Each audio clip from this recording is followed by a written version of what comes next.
America. By some, he's been called controversial.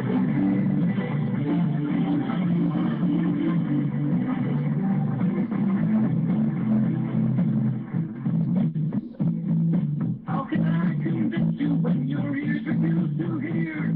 You turn your heart away from me each time I draw near. Your eyes refuse to meet with mine, they glance away in fear.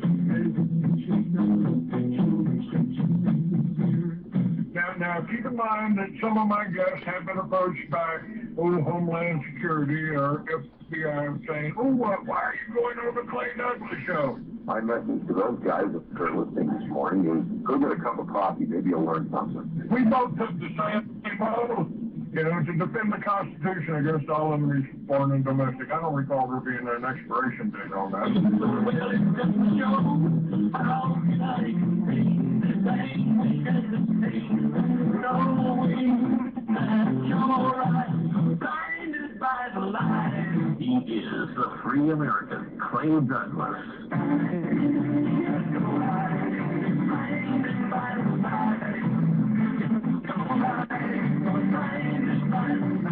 Catch the Free American weekdays at 7 a.m. Pacific, 10 a.m. Eastern. Every time I think about the damage that's been done, the anger wells inside me till I'm almost overcome. I wouldn't have the moon out of the sky and not the sun.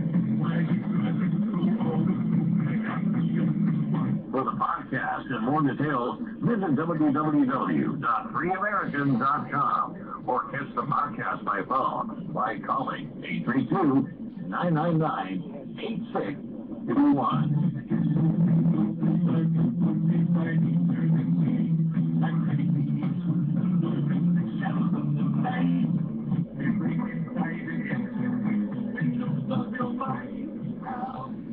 Good morning, ladies and gentlemen. Welcome to another edition of the Free American.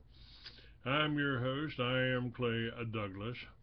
And I may have to change my theme song there a little bit and add in, yes, some of my guests have been threatened by the FBI, and some have just been threatened by thugs with guns.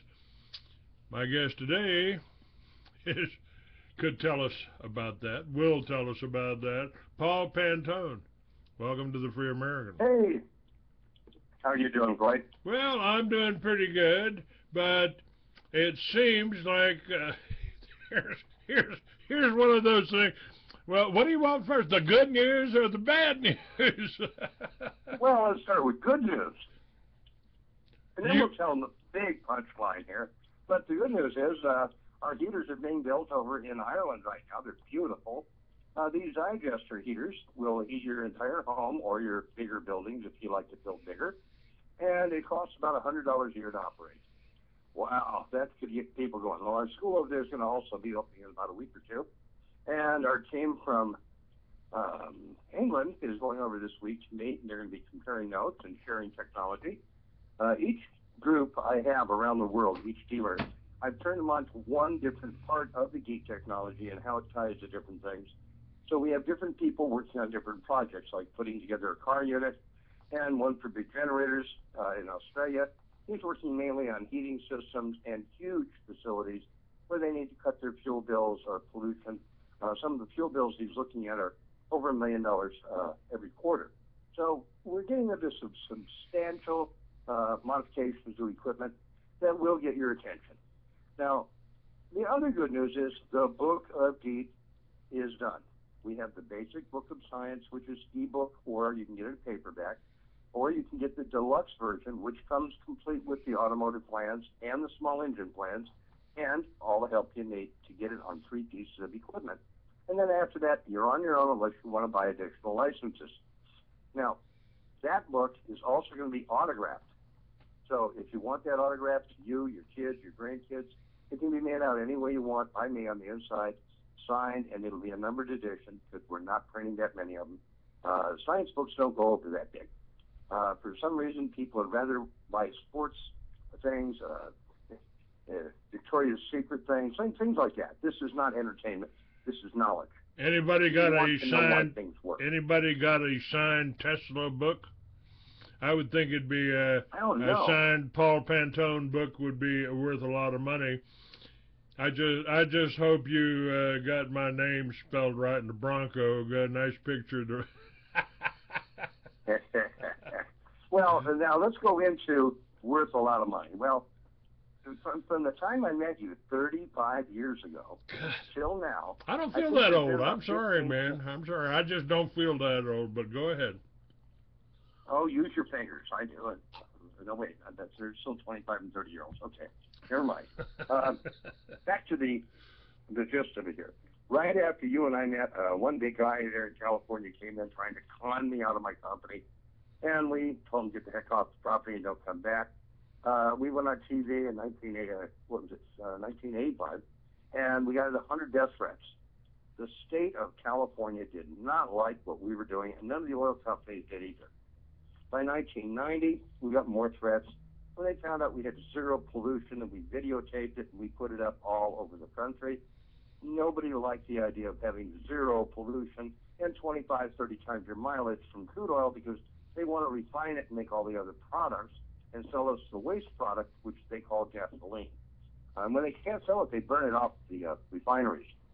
So that was the last time we had big threats. We kind of stayed low under the radar until about 1997, 98. I started hitting all the trade shows, and we had more and more threats. We had a couple of attempted takeovers of the company. Once in Colorado, they poisoned my wife and made it look like I did it. And we finally got the proof. After I left Colorado and went back to Utah, we finally got the proof who did it, but the cops wouldn't do anything. I got robbed 3 or 4 times over there in Utah. The cops wouldn't even come out and take a report. That's pretty bad. Now, how about this latest attempt? Didn't the cops wouldn't take a report on that either, would they? No. The local cops said, well, no, get hold of the sheriff. The sheriff said, well, this should be a lot bigger. You should get a hold of the state police. And they said, well, why don't you get a hold of FBI? And the FBI said, well, you know what? You might try Homeland Security. And I was like, well, okay, there's been 2 weeks today that I got robbed and thrown out of my home and everything I had was stolen. And you people won't even take a damn written report? What is wrong here? Well, obviously, I haven't gone up far enough on that chain of command because this couldn't have been just cops. This had to be some idiot trying to take over Geet again. And they sent 4 idiots out to do this robbery, holding a gun and a hammer on me, saying, if you move, we're going to bust your skull, break your fingers, shoot you. And as crazy as they seemed, I figured I'd better go along with their game if I want to get out of there alive. And I'll tell you what, when somebody's packing all your stuff up and carrying it out the door as fast as they can, and you know it took 3 U-Hauls to move it all in, they're trying to move it all out in one, they're going to have to come back for the rest. And I couldn't figure out why, the approach they used, but they got the big equipment that represented Geet off the property. After the truck left, the one guy in charge that was left behind with a gun on me told me that the reason they came the day they did was to stop me from publishing my book. Because if I could get copyright protection on it before the patent ran out, then I would have protection. If they could stop the book from coming out, then they wouldn't be able to steal Geet. At that point, I looked at him and said, Geet's already out. It's published. He said, you're kidding. No. He said, well, we're still stealing everything. And now you've got to pull your website down and go out of business completely, or we're going to kill you and your family.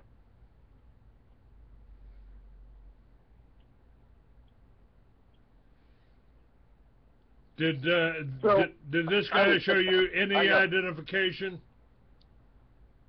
Oh, no, hell no. Okay. I've never seen a cop show me identification or show that even. But when they came out and Molly was poisoned there in Utah, I called 911 and said, my wife is on the couch. She looks like she's in a coma or going into some kind of convulsions or something, and we need help. The ambulance showed up, the police showed up, and there were 4 or 5 cops there immediately. And I wasn't allowed to get near my wife again while the EMTs are there. They said her blood pressure was going sky high and then dropping, going sky high and dropping. They didn't know what it was. They didn't even know what to do to treat her. They said, let's just get her to the hospital. In the meantime, the cop asked me for my ID, and the minute he radioed it in, he closed his report book, handed me back my license, and said, have a nice day. I said, well, aren't you going to investigate this? He said, no, sir. There's nothing to investigate. I said, there's been an attempted murder. She's been poisoned. And there's some sunglasses sitting right outside the door. I'm sure they'll have fingerprints on it. So will that door handle. The cop went over with his gloves on, grabbed the door handle, and twisted back and forth. He said, I'm sure there's no fingerprints on there now, sir. And he picked the glasses up, put them in his pocket, and said, I must have drawn off those. Well, the glasses that were out there were prescription glasses that belonged to a couple of guys trying to steal the company.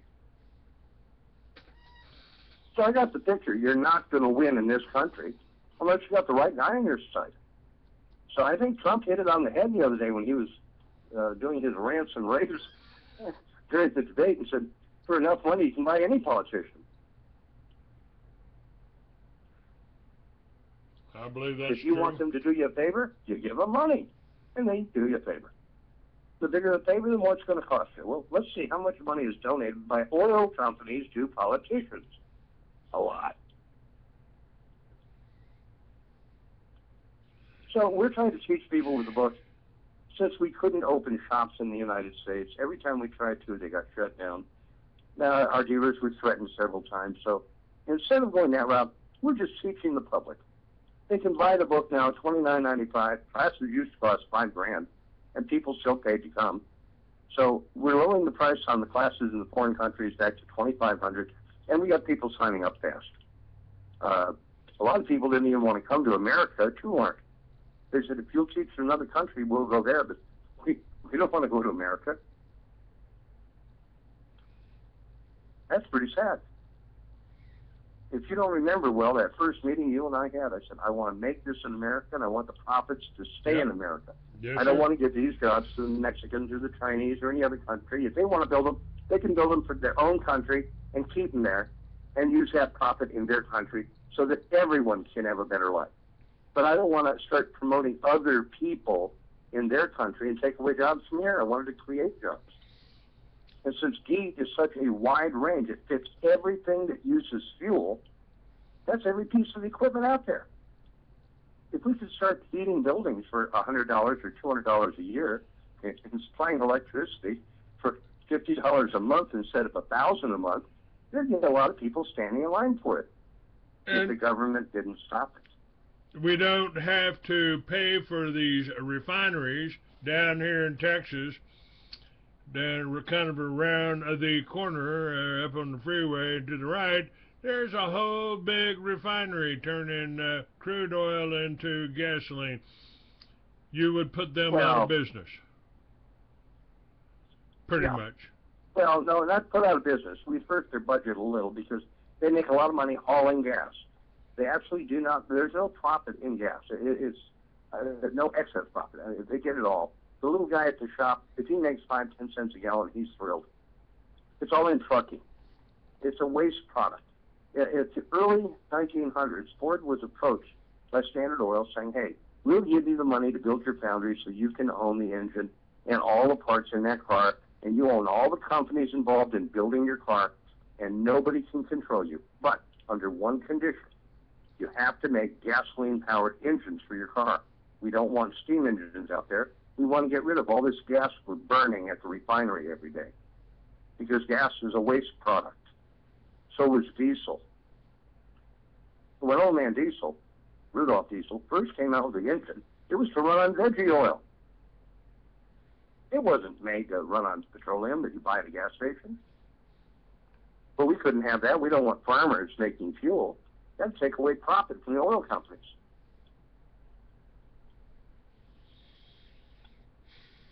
A lot of people come to me saying, hey, do you think we could gasify something? Well, sure. Hitler taught that in open schools to the public. Anybody who wanted to make a car or a truck to run on wood, coal, or anything you want to smolder, even old tires, he would teach you for nothing. Because that meant he had more gas and diesel for his oil machine, for his machine to go to war.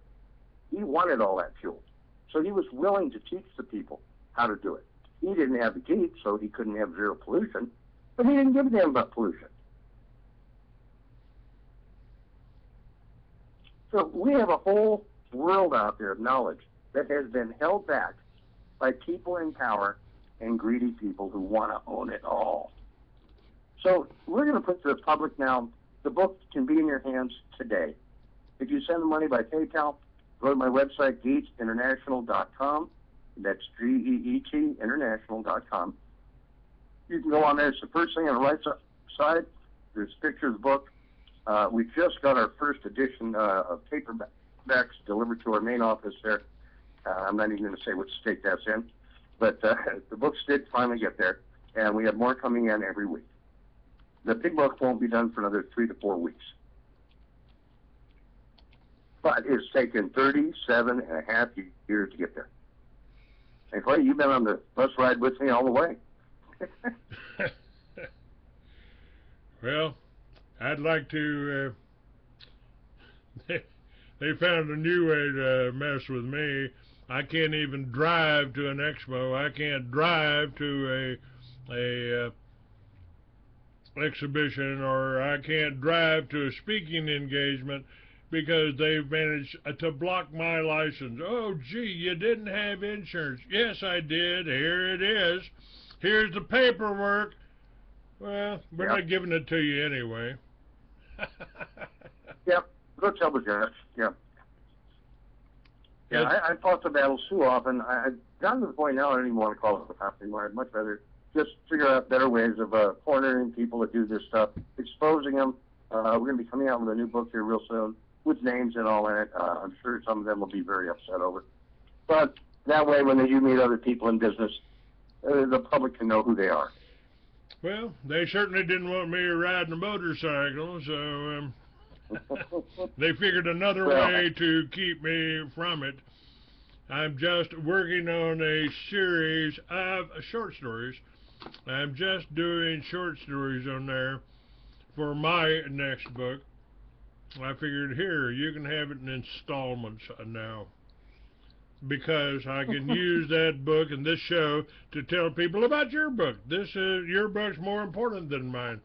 I'm just a little player here, and but your friends can take this recording off of Facebook. They can't block me in libraries on Facebook, so I'm using some of their materials against them. But you can pull this show off and share it with everybody, and then everybody can call you and order the book and start getting these devices for themselves. You want to give out some contact information now that I put a plug in for you here? Where do they get this book? We have people all the time calling me up for other inventors saying, hey, do you know so-and-so, or do you know Dingle, do you know San Mark? Yeah. Well, I can't reach them. They're dead. Oh, a couple of them are in prison. They make up whatever the heck they want and just throw you away. So if they want to pull your license, they pull your license. If they want to burn your house down, they can burn your house down. Who's going to stop them? Doesn't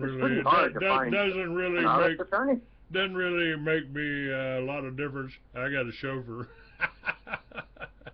I got people around me that care about me, so I don't have to drive anymore.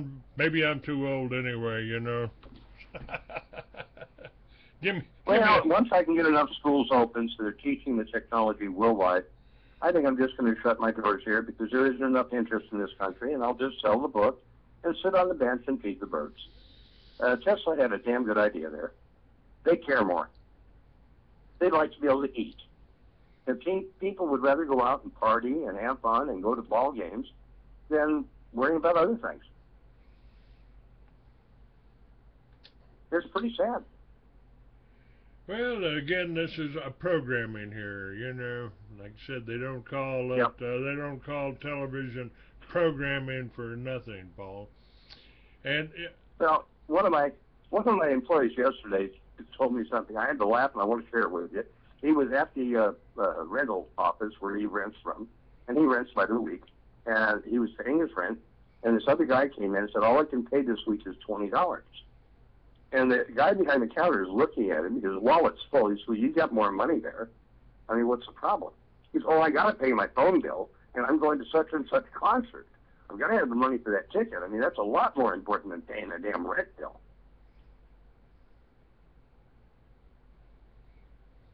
Now, I think if I heard that, I'd be changing the locks on the door real quick. Yeah. When going to a concert is more important than having a roof over your head, you've got a problem. I've seen that with alcoholics, addicts, and other things.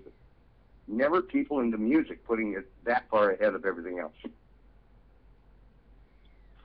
But we all have our base and our priorities, and mine, for most of the last 37 years, has been teaching people how to build something that will work and lower their fuel bills and increase their income, because if they're not spending that money, they get to keep it. And the more I help them, the more they want. And it's like, well, we don't want to buy the generator. We want you to give it to us. We don't want to buy the plans and build the parts ourselves. Can't you just give us the kit or put it on our car for us? We don't have any money. And I'm sure you've had that one before. People pull up in their big, beautiful 32-foot or 38-foot motor homes saying how broke they are.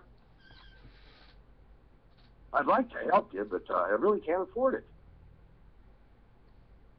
Yeah, right. I've got that. How many I've folks had do y'all? Yeah.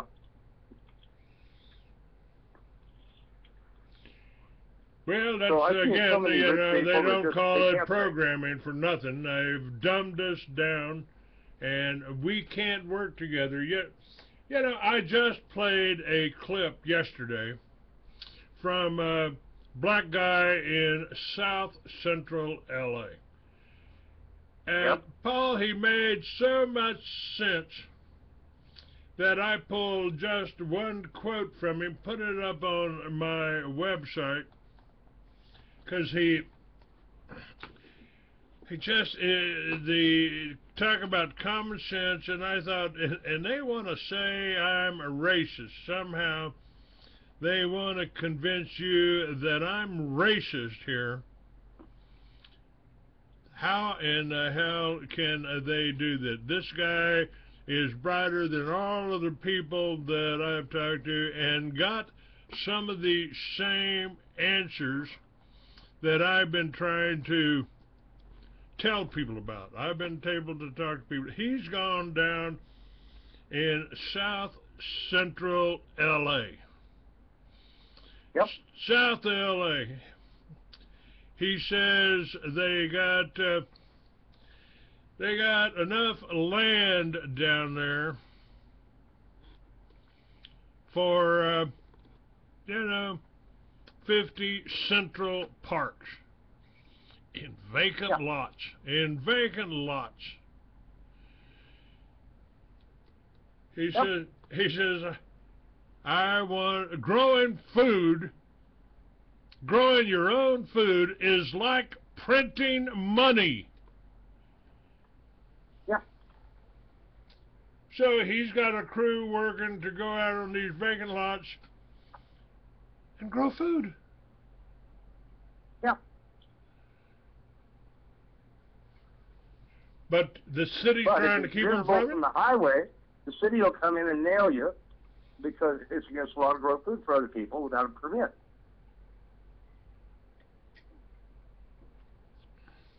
But they only enforce that when they want to.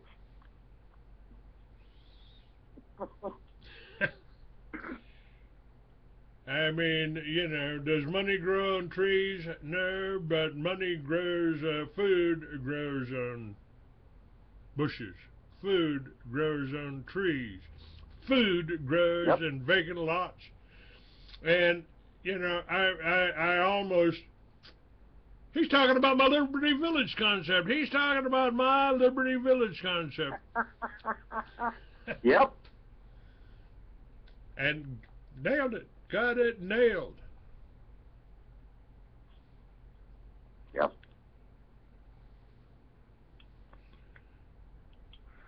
Yeah, I keep saying on the Yahoo News, people are building these, quote, little homes that you can put up anywhere and just pull around with a trailer or slide them onto a trailer and take them somewhere. Yet, I haven't found any place where you can set them up. I mean, there's so many laws against having things like that.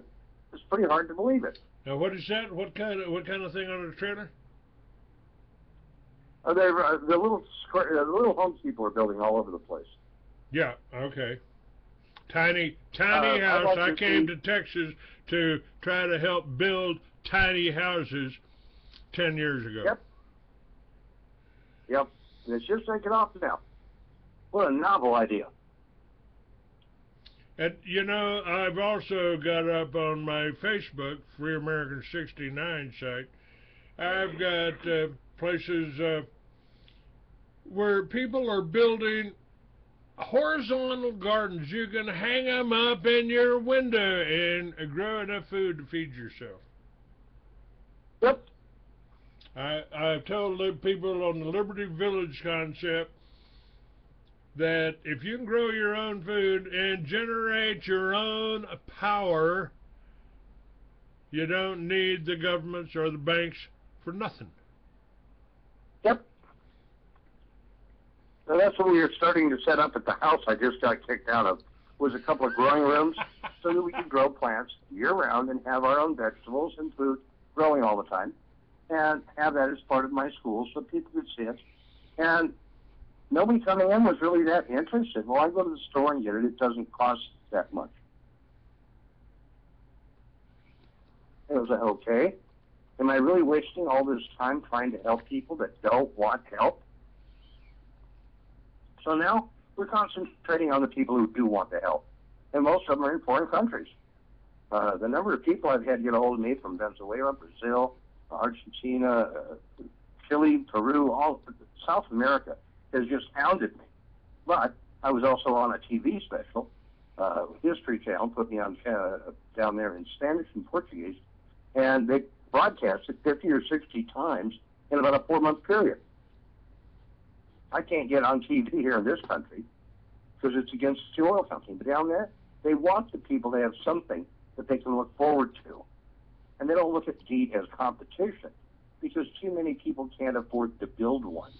It's not competition, it's a lot of countries in Africa. It's opportunity. It's opportunity, isn't it?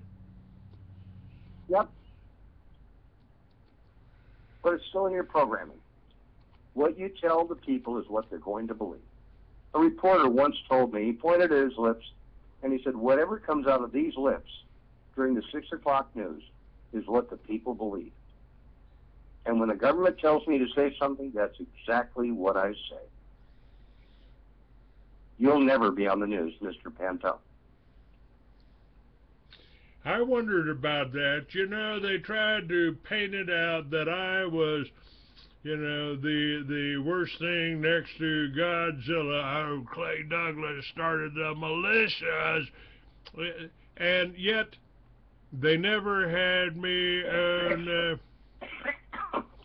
They never had me on you hit one on the head there. One of the reasons I left Oklahoma is because a big magazine article has come out about me, 5 pages long, on the Southern Poverty Law Center magazine, and it said that I was training militants. And I had a gun tower on top of my house and underground shooting ranges and barracks. And I invited the reporter up and I said, why don't you look at the house, guy? It's a 2-bedroom home. Yeah, it's a big 2-bedroom home. So it's 6,800 square feet. So what? I like a lot of room. And because I teach, sometimes I can have 25, 30 students at my home at a time. So when you have a company that big, then sometimes they bring their family. So you might end up with 30 to 40 people in your house. And can you get away with a 2-bedroom little tiny trailer? No. You got to have a big house. Yet they saw that as a threat, and the only way to take care of a threat like that, according to what they put in print, was you have to blow the house up while the people are in it. Like we did in Waco. So what kind of justice is there?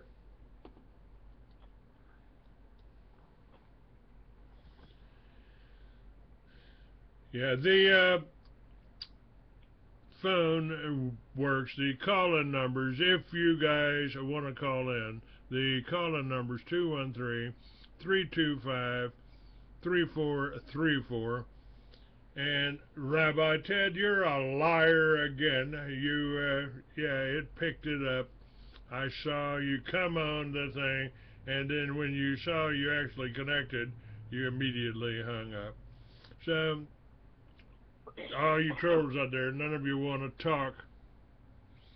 There is no voicemail on Blog Talk, you dumb shit. So if there is a U.S. Marshal out there anywhere that's got some cojones, please give me a call. We'd like to go in and clean some house, but it doesn't seem like local authorities want to do things like that. Well, And it's going to take somebody that's got some clout. Some of the parties involved in this are over in Germany. Some of the parties involved in this last hostile attempt at taking over the company and shutting my doors are from Canada, Washington, Florida. I mean, it's a pretty good-sized group. And the idiots that were at the house were bragging about the criminal things they'd done. That's why I said, they still could be cops. I mean, civil forfeiture and all that stuff. Only in this case, they didn't have their facts straight. They took stuff off the internet that was wrong. They pulled up reports that were wrong. And they used that as their reason for putting me out of business. So none of it made any sense, other than the fact someone wants me out of business. Now, was it sponsored by an oil company or a big rich person? Well, if you're going to spend $300,000 to get a guy thrown off his own property and threaten his life and steal everything he's worked for, man, you've got a lot of money to waste. Well, that's one of the questions that I have. Somebody got me thrown off my property after they bought it. They bought it for $150,000, Paul, and I was going to use 50 of that to build Liberty Villages, and then suddenly the lady that bought it decided she didn't want me on the property anymore. So she threw away $50,000 we would have had that would have increased the value of her property or our property if she'd been honest to buy at least $100,000, and the whole concept for Liberty Villages would still work if we had an honest person that really wanted to do it, just like this guy whose video I shared yesterday. I shared his video yesterday talking about the gardens. Here's an intelligent black guy. Of course, they want to tell you I'm a racist, so I shouldn't have a black guy on here. This guy's from South Los Angeles, and he makes more sense than a Joe Biden or Bill Clinton or just about anybody out there. We had a new student showed up here the other day, about 4 weeks ago, just before I got shut down, and he showed up, bought the plans, bought a book, went home, thought about it, went out to the garage, and he built 3 engines in one day. A small engine, a lawnmower, and a car. And they all run fine. He called up now wanting to be a dealer, and he said, I don't think I want to be a dealer in the United States. I'd like to have dealership licenses for other countries. So what countries can I go to? Now, he's lived his whole life in America, but he would much rather not deal with the crap I've gone through and what you've gone through. I mean, I saw when you first got involved with me, I don't know how many calls you made. You called person after person, all these companies. Would you like to see an engine that'll run on anything? No. And they wanted to know if you were smoking something or drinking something. Yeah. So even today I get the same result. Yeah, that's not possible, or the oil companies and car companies would jump on it. No, they won't. They say that to the public to make you believe it. And if you want to believe it, go ahead and believe it. You can believe that Greenpeace and Sierra Club and Wilderness Club are all out there trying to help you have clean air. Yeah, and the National Cancer Association is really looking for a cure. Yeah, you can believe that if you want. I saw an article the other day, and it was on TV. It was in the newspaper and on TV, that 99% of the breast cancer women, if they just left it alone, it won't kill them. And they probably live a longer life. But no, they go in and they get chemotherapy, they get breast removed, and all of a sudden they die from other complications in the body, not the surgery. No. Yeah. So, Garage I just suppose bought this if you want to believe a doctor, go see it. new Lamborghini here. I see doctors all the time. And when I see a doctor, I have fun with them. I start showing them things they don't know. And pretty soon they realize that what they learned at school wasn't right. So it changes their whole attitude about being doctors. But attorneys, well, that's a whole different world. Yeah, I didn't have my eyes open on them until that last go around there in Utah. When my attorney got up in front of me, and it's on tape and it's on my other website there, that the link is geetfriends.net. When my attorney stood up, I said, Your Honor, I don't work for Mr. Pantone. I took his money. I work for you and this court. I about fell out of the chair. I've tried to tell people that. That the attorney does not work for you. But you mentioned the doctors. I mentioned cancer. And I also mentioned this black guy. His name's Ron Finley. And he's from South Central L.A. Yep. I'm not sure if that's different from South L.A. But he mentions that. While I'm getting some coffee here, Paul, I'm going to play what he's got to say. That's really important, folks. You guys got to learn. You're sending money to John Hagee so he can send it to Israel so they can build more atomic weapons. Come on, we can produce all the atomic power plants that we want that'll never blow up, that use thorium. You don't need this, and with Paul's devices, you don't even need the atomic power plants, and you don't need the gasoline engine. Well, actually, you can use that. I may have misspoke on that, but you don't need the Rothschilds and Rockefellers. Hang on a minute. Ron Finley. No. I figured this has to stop. So I figured that the problem is the solution. Hang on a second. This is a TED conference, T-E-D. This is a TED conference. I live in South Central.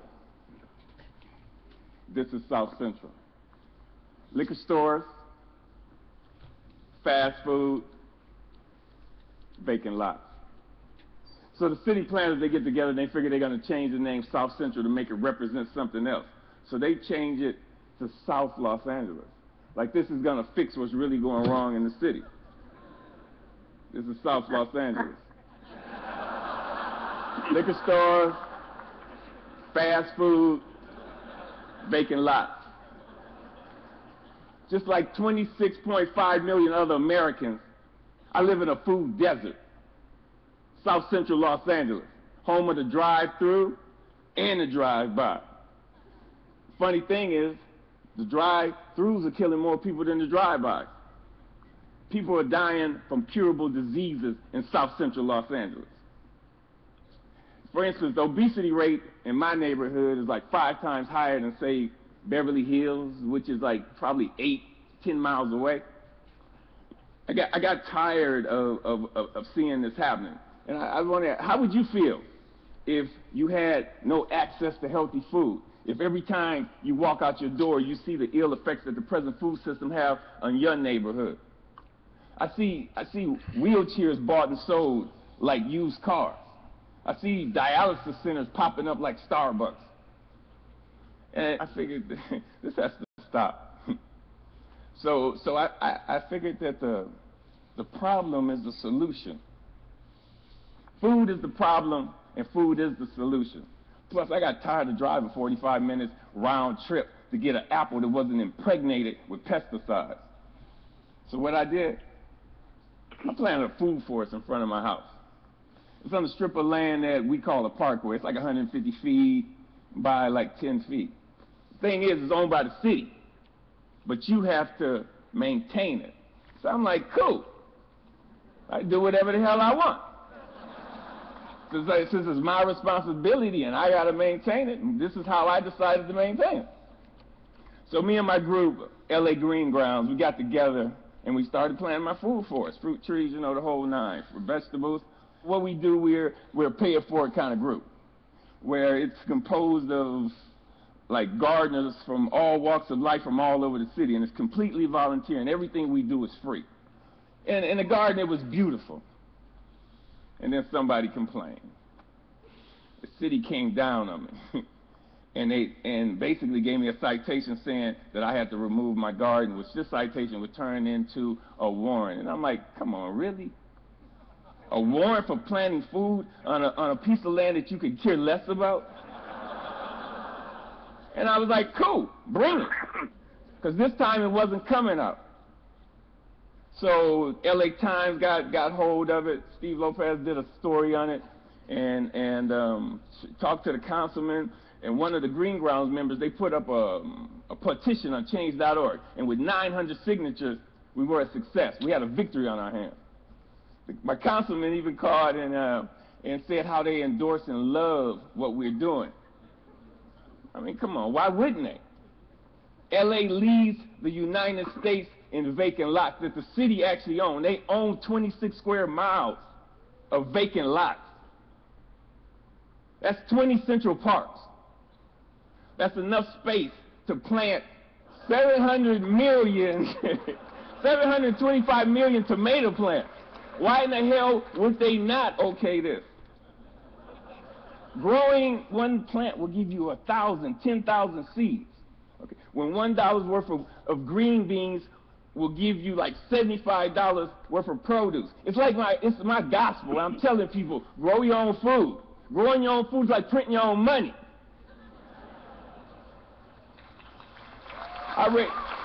Thank you. I have a legacy in South Central. I grew up there. I raised my sons there. And I refuse to be a part of this manufactured reality that was manufactured for me by some other people, and I manufactured my own reality. See, I'm an artist. Gardening is my graffiti. I grow my art. Just like a graffiti artist, where they beautify walls, me, I beautify lawns, parkways. I use the garden, the soil, like it's a piece of cloth. And the plants and the trees, that's my embellishment for that cloth.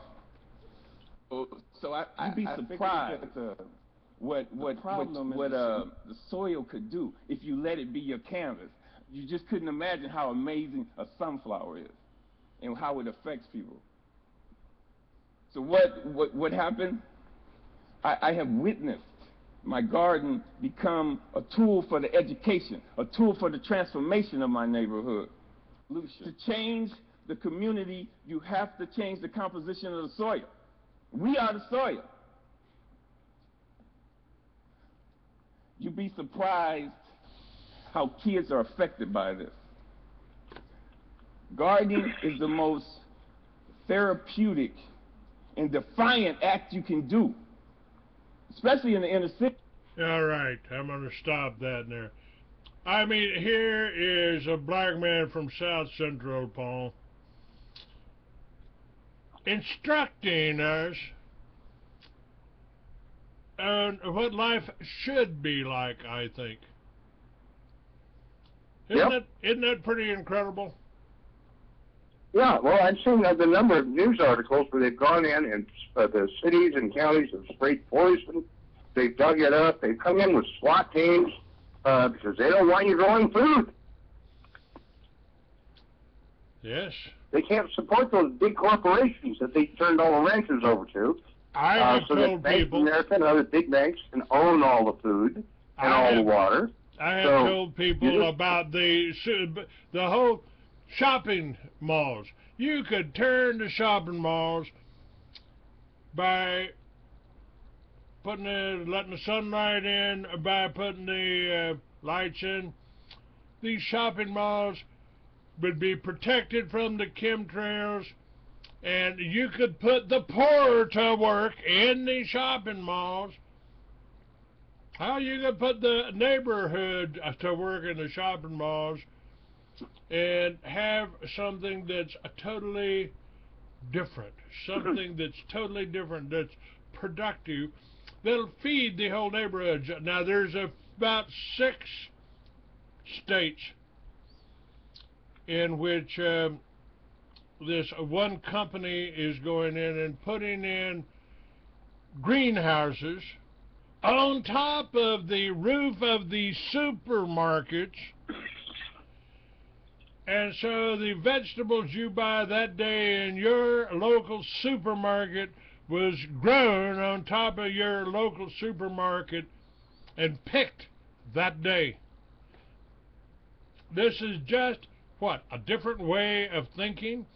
Why wouldn't we be promoting this? And then we don't have the trucking costs. Now, I said I was doing my magazine now on freeamerican.com because I don't have to pay Hearst for cutting down trees to make paper. If I make a paper magazine, I'll make it out of hemp, which can be regrown on a yearly basis. If I don't, I can put it up on the internet, and I don't have to pay Rockefeller for the gasoline to transport a ton of newspaper to my readers. Everything's up on the internet. Well, when they raided my house this last time and threw me off the property, they walked past more money than they could ever dream of. As far as we were teaching people how to grow crops, they were right there in the open. They walked over the plants, stepped on the plants, didn't give a darn. We had ground up glass, because if you take the glass in your neighborhood, throw it into a cement mixer and put in the right shape of metal with it, it will powderize it, so you can use it for reflective paint. You can put a coating down on your sidewalks, and with the proper mixture, they'll glow at night. So you have beautiful sidewalks that glow at night, don't need outside lighting. We were coming up with about 50 new products, all from recycling, that could be used in the neighborhood where the material is being recycled, and it goes right back to what you just said. It wipes out the industry of BFI and waste management because it doesn't have to be trucked. It's all local. People want to recycle. Well, they think they're recycling when they put the stuff in those cans out by the curbs. And it was in the paper the other day. They lost, I think, $4 million a month down there in Houston. And they were deciding that recycling just doesn't pay off. Well, now when you've got expensive drivers and $400,000 trucks, no, it doesn't pay off. But do you really need a $400,000 truck? Well, we don't want them then lifting anything. So they're going to go out, and one truck picks up just the cardboard or the paper, another one picks up the aluminum. Why don't you have one can at the end of the block that when people are leaving their home, they throw the bag in the car and they go down to the end of the block and they throw it in a big dumpster that can be picked up very quickly and a lot less expense. No, they don't use your head. But when you see I followed a bale, it was funny, in Utah, a bale of plastic that they baled up at BFI, or Waste Management, and it sat in the backyard. They said they haul it to the Bay Area, San Francisco, by truck or by rail, and then they sell it to Japanese or Chinese companies that want to buy it. They don't even move it off the dock. They let it sit there for a while, and they turn around and sell it right back to some American company on the other side of the country that has to have it trucked all the way back. And there was another company there that needed the plastic so they could make mud flaps for cars and trucks. And they were buying bales from the local broker who was getting them shipped in from Seattle, Los Angeles, the San Francisco area, all the way back to Utah so he could make mud flaps. Where if they had somebody with half a brain, they could have just driven 5 miles to the recycling center and bought the plastic. But they set up a system where it all has to be trucked and trucked and trucked, bringing the cost of fuel way up. We don't need to do that. Again, this is just these politicians operating on ignorance. Yeah, we've got the answer. Yep. And we've had it again. I've told you folks, we've had the answers for 100 years. They just don't want you to know about it. Yep. Yeah, they were telling me, I might say when they robbed me the other night, they were saying, your technology will get out in 40 or 50 years when we want it to. Well, but it will not go out till then. You know what I'm going to do, Paul. I'm putting all of this. I've told people this before. Months ago. I've told people I'm not going to do my magazine the way I've done before. I am going to write fiction from now on. Actually, I'm going to do two things. I'm going to do a letter to the people. I'm working on that. You had one yesterday, and working on that. Just what I'm going. But I'm also working on fiction. I'm writing science fiction because what we're talking about here today is science fiction to most of the people out there, most of the listeners out there. They think, oh, no, that couldn't be real. Just like when Robert A. Heinlein wrote about have spacesuit will travel, that was just science fiction then. People don't really go to the moon. People don't really go to Mars. When Jules Verne wrote about taking a trip down to the center of the world, Earth, people just don't do that.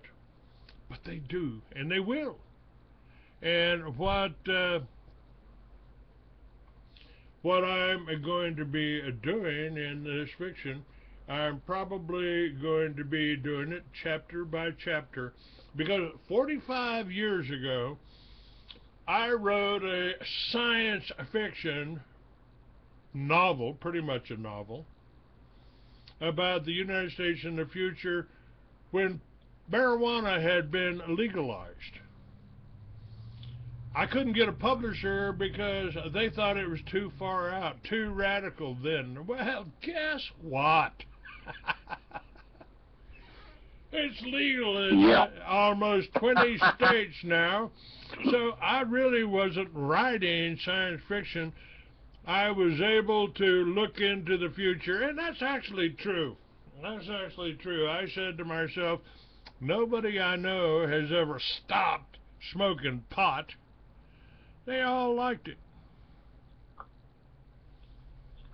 Well, the one, see, I look for the glitches whenever I hear something that I don't quite agree with. I'll look and see how could that play out differently. And when I first heard marijuana was going to be legal in a couple of the states, and when I heard it got legalized in Colorado, I sat back and said, oh, this is going to be hilarious. Because the feds are going to come in later with IRS and say, you're not allowed to use federal funds or any federal bank to handle the money. That means there's going to be a lot of cash that can't go to a bank. Now, you're going to have new problems with people being robbed. And then at the end of the year, if they do a tax return and they say, oh, well, drug money is taxed at 90%. What is it taxed at? What are they doing in Colorado? It does. Well, right now, I don't know, but I'm waiting for that to hit the news. Because if it's against the law federally to have marijuana, but not statewide, and the state says you can, you're not violating any state law, but you are violating a federal law. And the states are saying, well, we have precedents. Well, no, you don't. You've given that up on every other issue. So now they're going to come back in and fight it and say, no, it's an illegally earned money. And if you use that money to buy other apartments or other buildings or other businesses, that's laundered money. So they're going to come in and start seizing everybody's property. How long will it take before the people start waking up and realize the state should have total control of what's happening in its own state, not the government, and if they don't stand up for it now, the government will take everything. Well, we've been talking for 20 years about the New World Order and how it's a totalitarian type of arrangement. And they did it 100 years ago. Why wouldn't they do it today? And they are doing it today. Well, I believe when you and I It's the way first they talked work. about that, it was about 35 years ago, maybe even 37. But I was at your house up there in, what is it, Pollock Pines? Pollock Pines, yeah, I believe it was. Yeah. It was in Hangtown. I was in just outside of Pollock Pines, just outside Yeah. of, yeah. You had a nice two-bedroom hall or two-story home and a nice office downstairs. I Oh, yeah. remember sitting in there with you several times talking about how you couldn't even get that magazine to be distributed because you weren't paying off the right people, and you had to be part of the clique, and it's like, okay. Well, now we got internet, so you don't have to worry about being part of a clique to get your magazines out. But you've got to hit a niche that they want. Now, if I try to mail my book, it would cost me $5 a book to $7 a book to mail it to somebody, but if you're Playboy or somebody like that, it's about 12 cents. Yeah. That makes a lot of sense, doesn't it? We only want to help the people we want to help. We called the post office the other day and said a package got ripped off, and they said, so what? What do you want us to do about it? Well, isn't that theft from a federally... No. The post office isn't federal anymore. It's a private organization. Is it now? Well, it has been for years. They're under contract with the government to deliver mail, but they're not part of the government. Okay, don't know what that is, and they ain't gonna watch it now. Alright. The black hole in the fabric of space and time. We'll check that out. Well, I prefer the white hole. I didn't want to say this on the air, but you know how attorneys and sperm are the same? What's it? How is an attorney and sperm the same? Slimy? No. Only 1 in a million is going to have a chance of being an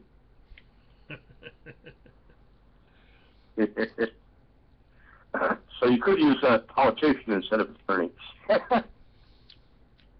Well, But that might be too risque for the show. I don't know. Never had anything too risque for my show. But although they do tell you if you go into the library that my site is porn, and there ain't no porn on the Free American site. They were trying to tell me that the other day, and I laughed. I said, I have kitty porn, huh? If I have kitty porn on any of my computers, it's because you assholes put it there. Because I've never looked at one of those sites in my life. So now that you've taken possession of all my computers, I know I can never use them again. I'll have to have a third party download everything on there to see what's on it. The things I want I'll keep, and the rest of it will be destroyed. And the hard will be destroyed when the computers are returned, because I want all new hard drives. I don't want any chance of a bug being put in there by you guys. So I will get my equipment back. And when I was saying that, I got a gun pointed at me, and the guy's looking at me like I'm nuts. He says, we're taking everything you have. You're out of business. I said, well, I guess we'll see. So my goal right now is to see if I can find radio stations all over the world where I can do a radio station every day. Well, folks, here's what I've told you about. The one thing that we need to do is cooperate. We need to work together. You need to take this radio show and you need to pass it on. You need to send it to your local stations. You need to send it to people. See how big your local station, your local desk jockey is. See how big his balls are. See if he'll run clips from this show, and see if he'll have Paul on his show. Now, one of the interesting things, you know, is when I got, now my book is Mystery Babylon, the New World Order Unveiled. And in that I published in its entirety, the document by Colonel Edward P. Catolo on direct orders from George Bush, commanded an operation called Operation Watchtower. Operation Watchtower ran concurrently with Iran-Contra. It was commanded by CIA Director George Bush and his flunky Oliver North. And it was given to me, just a little sheath of documents, that was given to me by a Vietnam veteran, Special Forces. He handed me this sheath of documents and said, let's see what kind of balls you got. I took it home back to the tent there in Sturgis, South Dakota, and I read it. I put my wife and sons in the truck. I put my motorcycle on the back, and I drove back to Florida, through Colorado, through the mountains of Colorado at midnight. And I stopped every few miles, got out of the truck, walked back, and sat behind about 50 feet behind my truck and waited. And I am just fortunate that no farmer or rancher or tourist stopped to see what I was stopped for. If they had, I would have shot them. When I got home, I published it, and that's the first time I got threatened by the CIA. That Operation Watchtower document, I talked to the people that were there. I talked to the people it was written about. And it's the first time I got threatened by the CIA. We're going to let you live this time, Clay. But don't do anything like that again. Don't do anything like that again. So what I did next was start the Free American magazine and radio show. But I'm still alive, and I'm still doing this. And I'm telling you, let's see what kind of balls you got. Pass this on to your local radio station. Pass this on. Let them hear Paul Pantone. Let them hear Clay Douglas. Somebody doesn't want them to reach you, doesn't want us to reach you, doesn't want me to reach you, doesn't want Paul Pantone to meet you. Doesn't want... My biggest question all along, and it ties back to what you're saying right now, is a lot of these people who tried to take over the company or throw me in jail has said the technology doesn't work. Well, if it doesn't work, why do you want the patent and copyright so bad? What makes that so valuable? And why do I have people from all over the world who have sent me pictures of cars, trucks, helicopters, boats, and everything else running with Geet, even a torch or two? So if it doesn't work, how come I could teach all these people from all over the world how to make it work fine, even with the free plans, which are the worst plans I ever had? But it barely worked. And that was enough to convince all those people they want to take time out of their life to build more Geets. Now, in your case, you're exposing truth, and they don't like it. But if anything happens to you, they know dang well the other people are going to realize, hey, wait, Clay was telling the truth.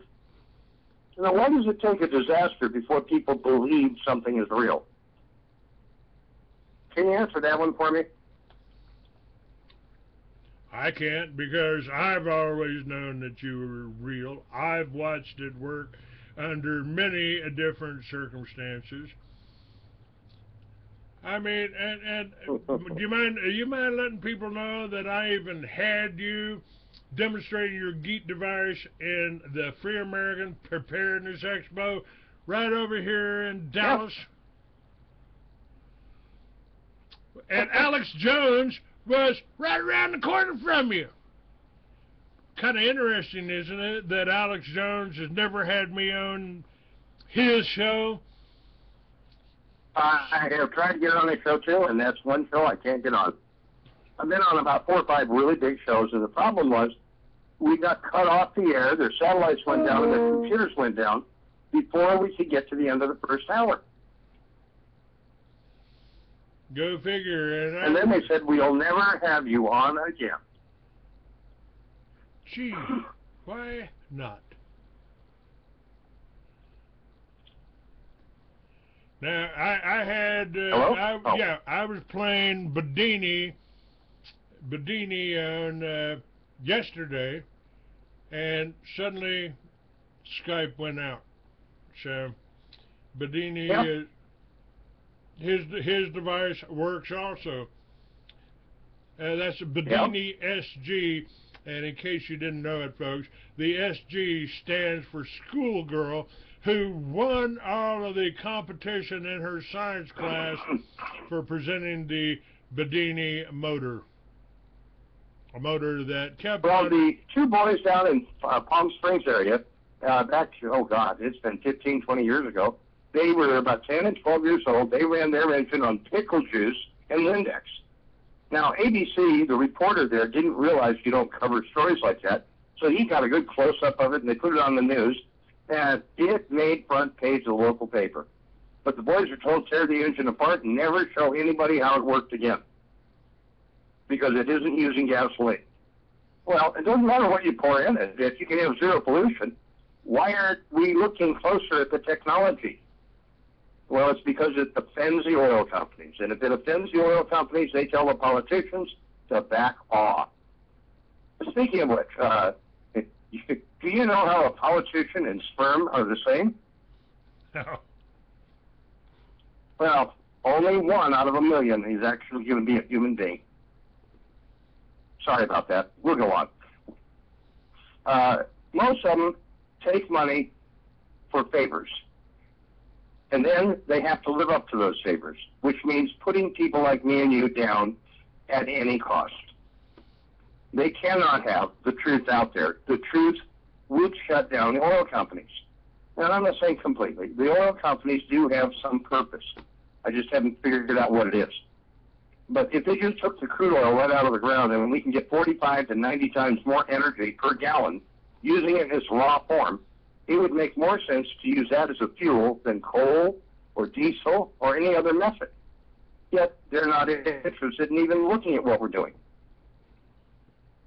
So if I can't do what I need to do in this country, and I've tried for 37 years, now it's time to start in other countries and work backwards. And I've been told that over and over. You'll never get it to the market in the United States. They won't let you. Well, nobody told me who they were at that time, so I kept fighting the battle. And I'm not giving up. I'm just changing direction a little. It'll get here.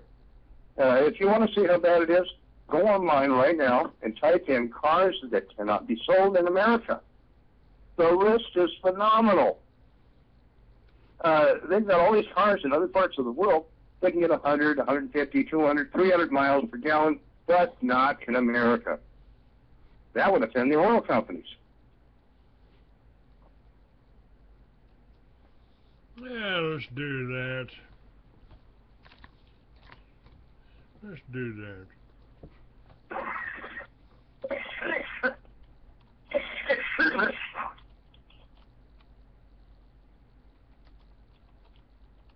So you don't have any callers coming in today, huh?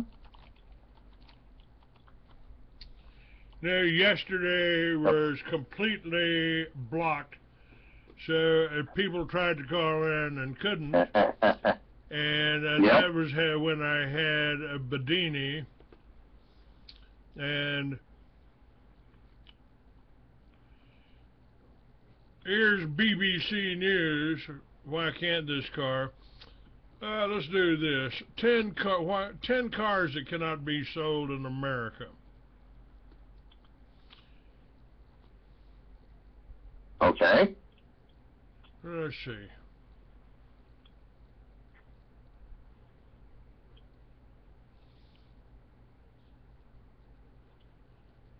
These are the top 10 cars that cannot There's be a lot sold. more. Yes, I'm sure. Here's the list in top 10 cars not sold in the U.S. in, I believe this was 2008. Okay.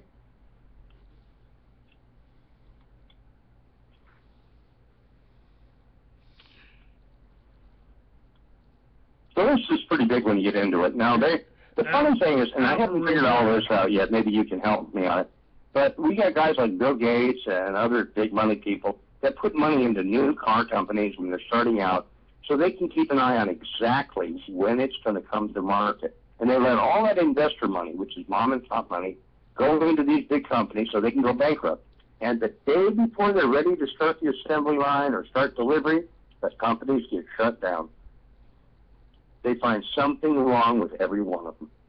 So, yeah, we could have cars that go coast to coast on one charge, but we don't want that. That takes too much money out of the oil companies. And we could have cars for the high mileage, but that hurts the oil companies. I was doing a show out of L.A. about 3 months ago, and while we were doing the show, one of the callers from Ohio called in saying he works for Volkswagen, and all of the control panels of blue go to Europe. All the control panels, CPUs that are black, are for the U.S. market. And he asked his boss one day, why couldn't he get one of the blue ones here? He said, oh, well, those get double the mileage. It's all in the computer setting. It's the same engine, but we set it to what the government tells us we're allowed to have for mileage. Here's the Chevy Montana Tornado. Sold in South America, Mexico, South Africa is the Opel Corsa. And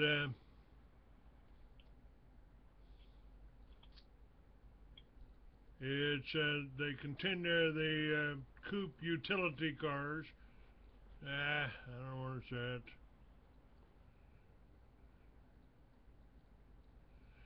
it. Okay.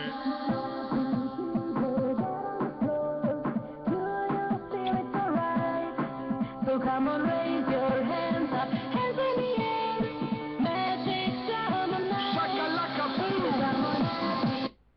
This is like the Chevy El Camaro, but it's the Compara Ford Super Duty. It gets 1.8 miles per gallon. The Chevy Montana is a truck car hybrid sold in Latin America. Production started in 2003. Been one of the best-selling vehicle in its class. It's based on a design previously used by Opel. There's the Chevy Buick Sail. It's marketed primarily in China, like the Montana. It's a car manufactured by Opel. The Sail is both sold and assembled in China by Shanghai GM, where it's available as both a sedan and a station wagon. It's also exported to Argentina, where it's marketed as the Chevy Corsa. Of course, the Chinese Sail was marketed by Buick in 2005. It was rebadged with the Chevy name since it has enjoyed moderate success. It's got a $8,400 price tag, and it doesn't say quite how much it sells for. But all of these are selling for about, let's see what the video says on it. They're selling, they're running about 8 miles a gallon.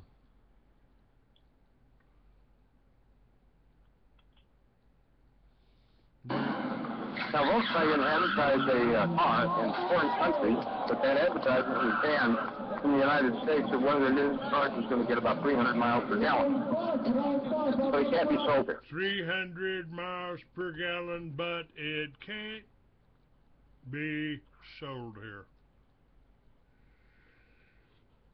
Son of a gun. Yeah. That ought to outrage every American. But, you know, what I've been told about this whole energy device is when we were at that Tesla convention in Albuquerque, I asked people, why aren't you showing a magnetic motor? They said, because the feds will come down on us. It's a matter of national security. Yep. The 1951 National Security Act, signed by Congress, banned all technology to be sold to the public until it was reviewed by military and Congress, and if they determined, any one of them determined it shouldn't be sold, it falls under national security and the inventor is not paid a dime. You know, my second wife, when her and I were together, by the time I met you, I had built a magnetic motor, and I left it sitting on the dining room table running for 3 days. And it was only made out of magnets and pieces of plexiglass and a rod. That's it. And after 3 days of running, my girlfriend was all excited at first until she told her brother about it, and he called her back and said, if he doesn't get rid of the engine, move as quick as you can. Don't even worry about your clothes. Get out of there while you're alive. They'll kill you. So when I came home, she said, the motor goes or I go? Yeah, I can build a motor anytime I want. And she was kind of cute, so I kept her around. But I do plan on building more magnetic motors and having them all over the world, because having them just here in this country would be a national security issue.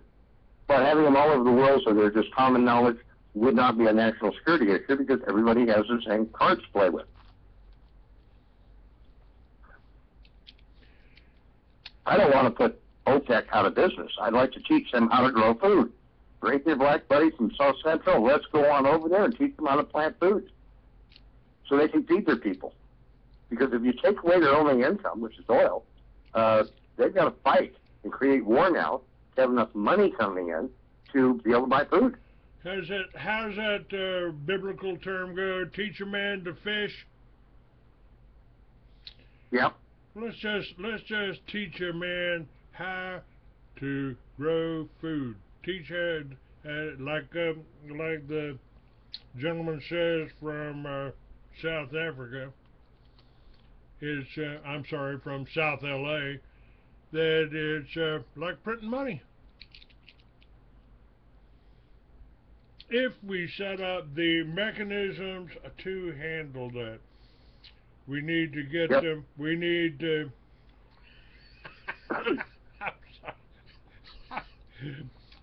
We need to get the people in South LA some good shit.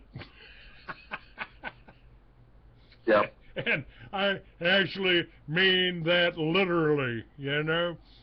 They need the good fertilizer and not this modified crap that's going to pollute your garden. You need to get that goat over there producing good fertilizer. Yeah. I went to a holistic store here recently, and the doctor was on duty that day.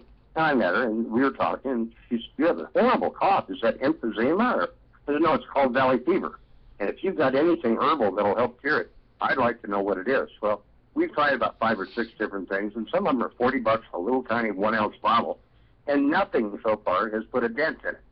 But when I called CDC, and they told me, well, we're a private organization. We're not part of the government anymore. And we have a lot of people working on that, but they're all working for us out of Phoenix and Bakersfield, because it started there, and it's a new mutation of a fungus. I believe it may have been caused by Monsanto and, of course, other products. We wouldn't want to point at anybody. And that particular strain of fungus, we don't have a cure for.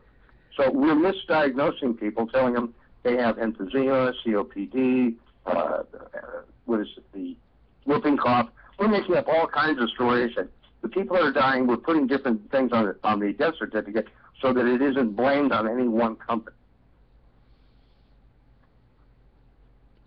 Well, I asked him, well, what's the incubation period? I mean, how long does it develop?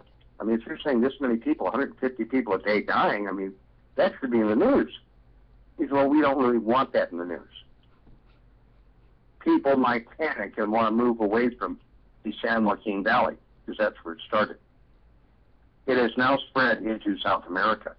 It stays in the hotter climates. But when the dust with those chemicals and fungus in it is tilled up by the farmers, if you breathe the dust, that mold fungus gets into your lungs and starts growing. It needs a warm, dark place. And it needs moisture. Now, you know, so I just downloaded something to my Facebook page, and it's about these window gardens, hanging gardens. Yep. Soilless. They're growing plants, whole gardens, without any soil whatsoever. No dirt. Just taking the moisture from the air, and of course, you know, there are little devices that can pull the moisture out of the air in a desert and provide you with fresh water. Yep. Now, we had one gentleman who came in to be a student of mine while I was still in Oklahoma, and he lives there, if he's still alive. He's a disabled vet.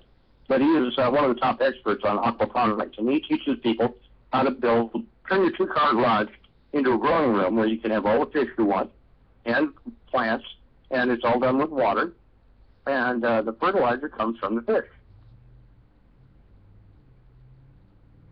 So it's all natural, and when you're all done, you've got good, healthy food to eat, and a two-car garage will supply a family of about 8 with all the food they need.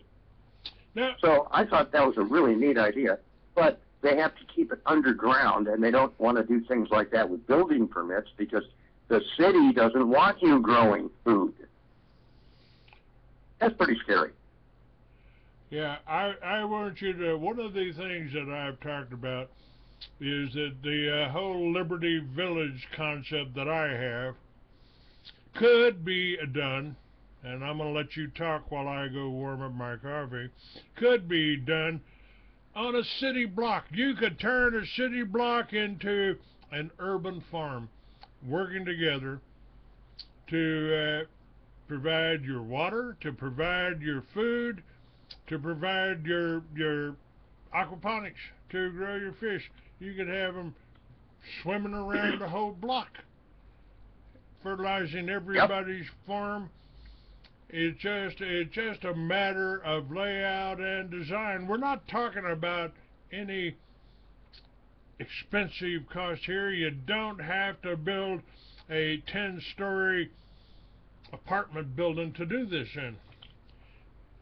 Am I correct on that, or am I just fantasizing here and writing fiction? Oh no, we can give you heating and air conditioning from the earth itself. We can give you the food you want. You get everything and be totally self-sufficient on 1 acre. You don't need to have thousands of acres. The problem is, wherever you build it, they're going to pass laws later and come in and say, oh, you can't do this, you can't do that. Oh, you're using sunlight. Oh, you're using minerals from the ground. You don't have mineral rights to your properties, so you don't have the legal right to take minerals from your property. Anything you grow that you eat, you now have to pay a mineral tax. So every time people do come up with great ideas like yours and mine, the government will just pass a new law making it illegal. And they've got laws on the books right now that are absolutely insane, but nobody questions them. It's just like cars that can get 300 or 400 miles a gallon. Why aren't they here? Because people here don't know how to stand up together in unison and yell. How come the gay people got all the rights they did? Because they all got it together and yelled. It doesn't take 80% or 50%. It takes 1% of the people to stand up loud enough to be heard. But here, It's getting harder and harder to find 1% that will stand up.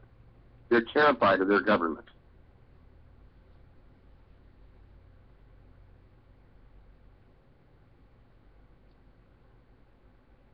Are you there? Sounds like the line went dead.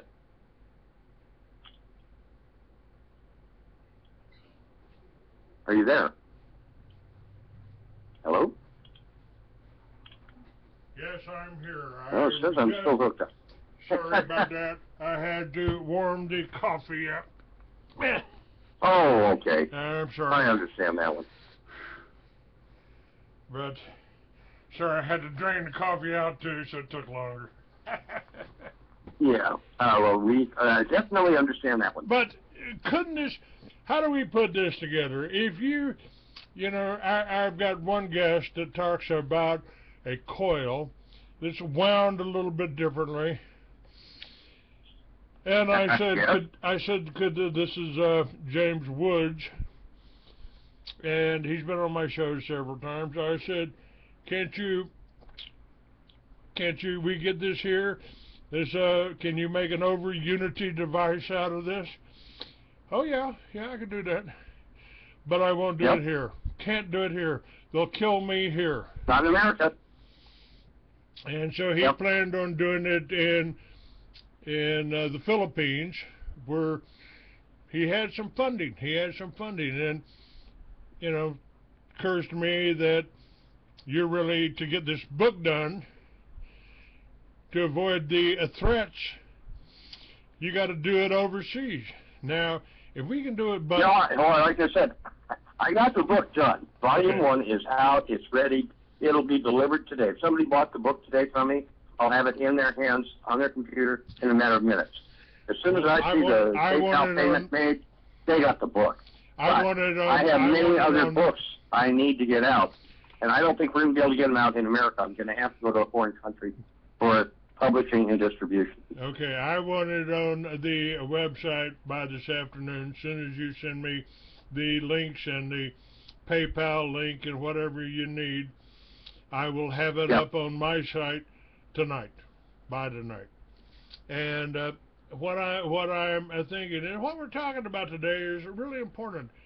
We don't have to have, you know, people used to say about Liberty Village, I can't come to Bingham, Clay. I can't move to Bingham. And they were afraid to move to Oklahoma City. Well, they'll kill me there. Fine. Oh, yeah. You know, I'm standing out here all alone in the middle of a foxhole, waiting for them to try to kill me.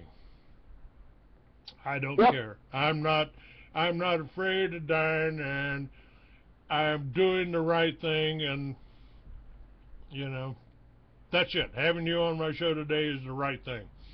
But I appreciate that. I want to get this information out to as many people, and if we can get enough support that I can travel, that I can promote you, that I can get this show in more places, I'm a good spokesman. I've spoken before hundreds of people. I'd like to speak before thousands. I'm not out telling you to go shoot anybody, don't do anything. I don't want to do that. I don't want to defeat the New World Order by being more evil than the New World Order. I don't want that.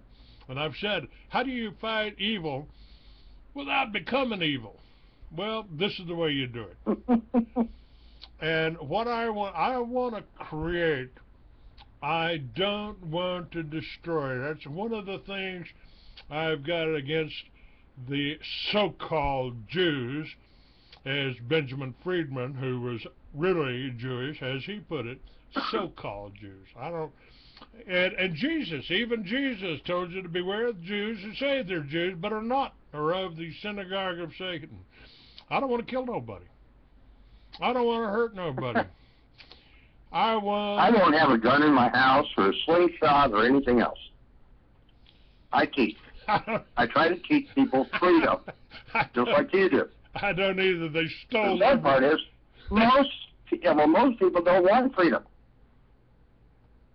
They stole everyone. They say they do. Well, you gotta work for it, because freedom isn't free. Now, if you can't do what I'm doing right now, if you can't get on the radio, if you can't get on the internet, if you can't book these guests, if you can't design this a website, then make a donation. Then buy a book, order a book. Then and maybe you and I've told people, Paul, I can't do what you do. And there may be somebody out there that understands what you do perfectly, but it ain't me. So, if we work together, somebody else can build this device. You can let somebody else use it, and use the money he saved to make a donation here to keep this alive, to promote the whole idea, the whole concept of freedom, of liberty. This is what I want. I want us working together, doing what we're supposed to do. Let's make the farms. Let's make the ranches. My biggest goal is Go ahead. My biggest goal is to get a ranch like I just had and own it outright, so I don't have to ever worry about somebody coming in and changing the locks again, and get security there, and then start building the Liberty Village that's behind the place, have all the different kinds of crops growing, have every kind of technology there, so that the property is not only self-sufficient, but able to sustain others from that location, so that we can have it open to the public and let the public come in and see what freedom is. And they can go back and set up their own Liberty Villages, wherever the hell they want. That is exactly what I planned. I wanted to do a motel, so people could come and stay at the motel overnight, eat in a restaurant overnight, see what good food was like, and watch a generator at work. That's what I planned. Yeah, well, we were looking for motels when we got to New Mexico, and there was one that I think 6 or 8 stories tall, and they had $3 or $4 million worth of liens against it because they got the thing half built. The contractor went belly up, but they would rather sell the property as a vacant land than as a hotel, even though it's over half built, because that would wipe out all the liens. So the city was hoping to get it in their name first and then bulldoze everything and start over. And to me, that's like buying a restaurant so you can bulldoze it and put a new restaurant there. Too many times we do things because we do it out of habit. It broke my heart when Bing Crosby's home sold down there in Beverly Hills area, and the guy went in immediately, bowling alleys and theater, everything in the house, just bulldozed it all, had it all loaded up, and built a modern-looking piece of crap there that he thinks looks beautiful because it's modern. That was a piece of history. Tearing down Houdini's mansion was a piece of history. But if we tear it down, we can put 5 homes there and make $1 million a home. And that almighty dollar is much more valuable to a lot of people than preserving history or teaching. We want to make money. And greed has destroyed so many relationships with my company. It's not funny. They get greedier and greedier, and they're willing to do just about anything. I've seen some guys have left their wives and kids to try to run off and steal Geet. And one after another, they've had to leave the country. So I've won all the battles. I've chosen the one I want. And the one I wanted was getting Geet out to mankind. And I'm going to win. I want people to have the knowledge that is not in the classroom. It isn't in your science books. Some of it that I'm bringing forward in my book are old wives' tales that people said, oh, well, my mom did that, but I didn't know why. I'll give you an example. Clay, when you were growing up, did your mom put cloves stuck into a ham when she baked a ham? No, I don't think so. I don't know. My grandmother did all the cooking, so I don't know what she did. Well, when my mom was making hams, she always stuck 10 or 12 cloves in it, and then after the ham was done, the turkey, if she made a turkey at the same time, went in the fridge, the ham stayed on the counter. Yet in school, I was being taught at a young age, if pork sits out, it goes bad. But I sat there looking at the pork, and 2 weeks after the Thanksgiving dinner, the ham's almost gone. Now she's going to use bone in soup and make a bean soup. with ham, and that's fine. But why did the ham stay good? How come it didn't go bad like they say pork goes bad? Well, then I asked Grandma because Mom couldn't answer it. And Grandma said that's the way they did it in the old country, and that's the way your great-grandma did it. So it's been passed down for generations. And then later in life, I find out that if you have an abscessed tooth and you put a clove in there, it takes away the pain and the infection. Well, I started telling that to a few dentists, and they looked at me saying, really? Wow, I get so many calls every year of people who have a bad abscess or something, and they don't know what to do. But if you can put a clove in there and that takes away the pain, boy, I'd be a hero. So dentists now, for years, they've been telling their clients, not they, I shouldn't say that, their secretaries tell people, they call up saying, oh, I need to see the dentist today. I have an emergency. Oh, the response is the same. Every dentist we know. If you have an emergency, go to the ER. Well, ERs are going to charge you $2,000 or $3,000. They give you 3 pills for painkiller, and they're not going to take care of the infection. They're going to tell you to go see a dentist. So you just threw $3 grand down the drain because the dentist is too damn lazy to see you? No. It's because the girls that are the receptionists are trained to not take new clients. Unless it's a long-term, you'll schedule an appointment to come in 3 or 4 weeks. So any dentist that has half a brain would be telling the receptionist, if an emergency call comes in, get me. I'll take a short break. Or schedule them to come in at certain times.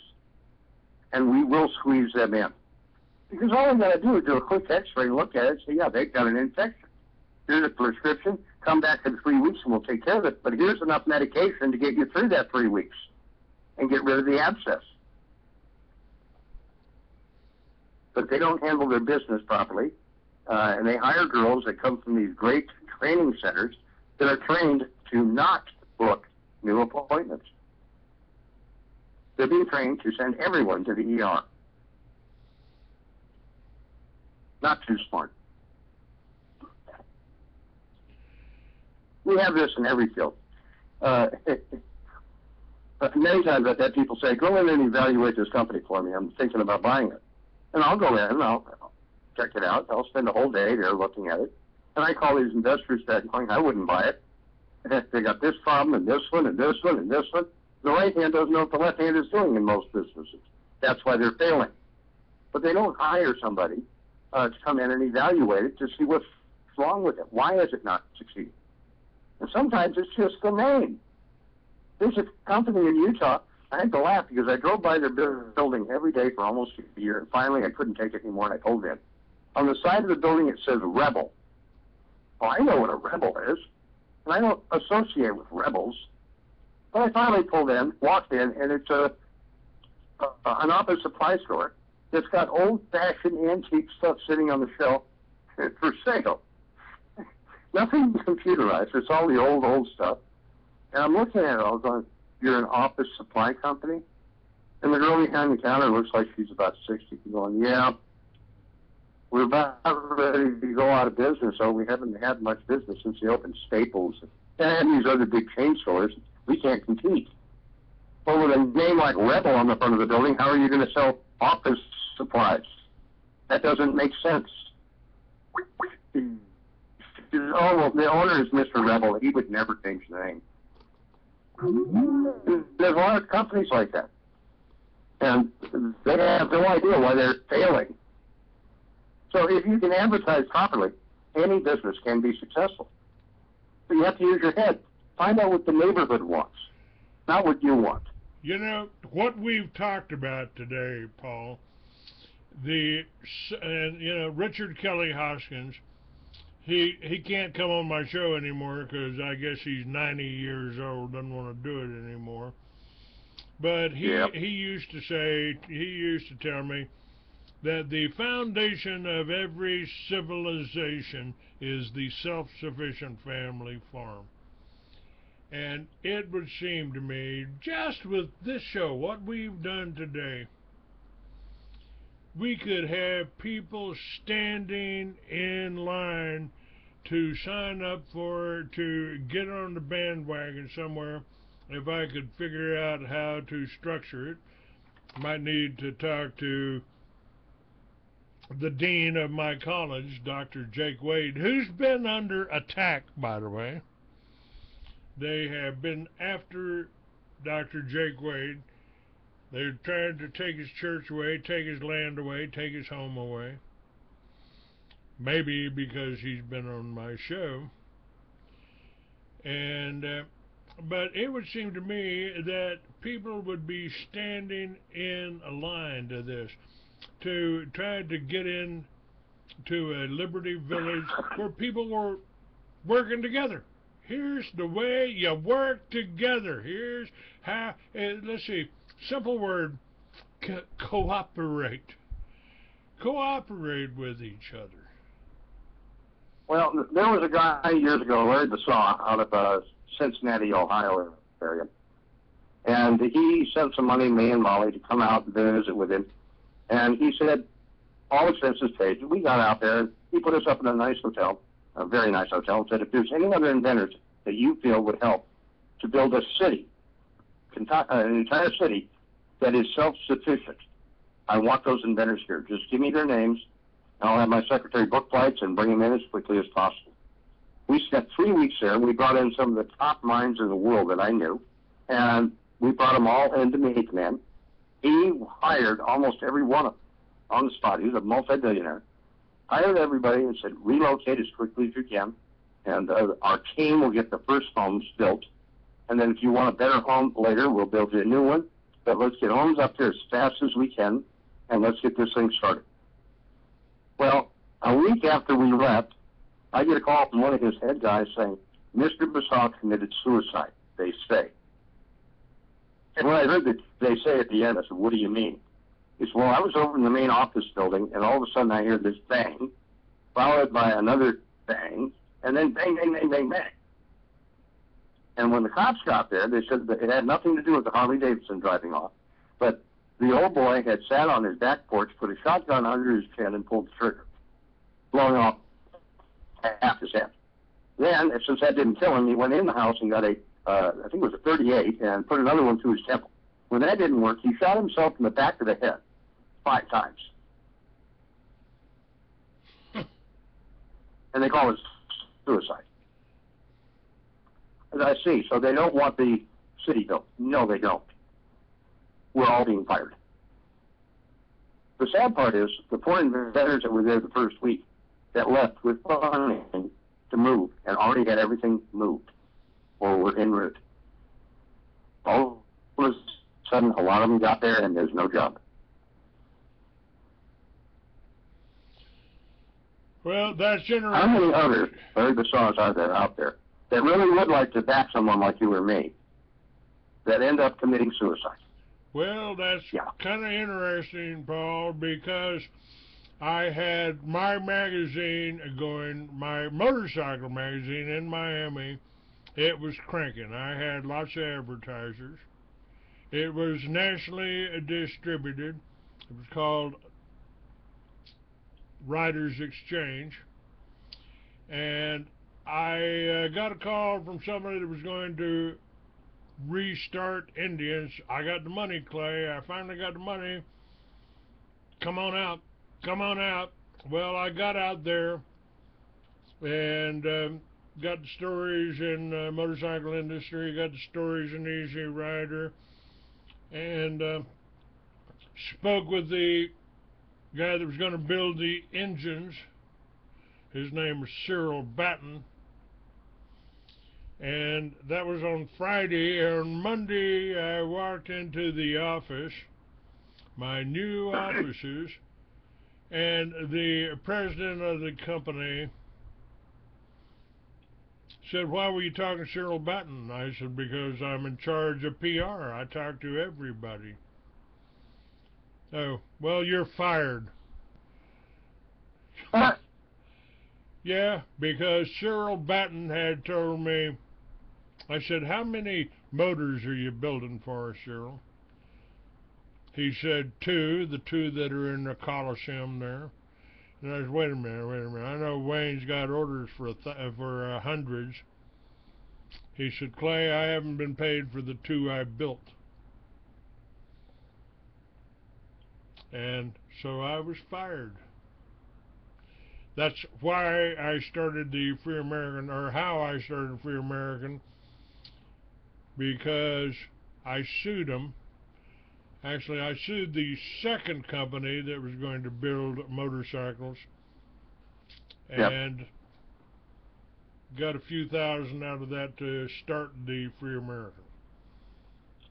But it's been a nightmare, Paul. Why? I thought I had it knocked. Here I did the story zone. Here's the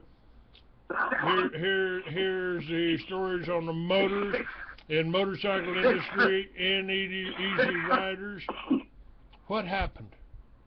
What happened? What suddenly, you know? Of course, I had run the story about William Tyree and Colonel Edward P. Catolo, who was murdered by Mossad agent Michael Harari.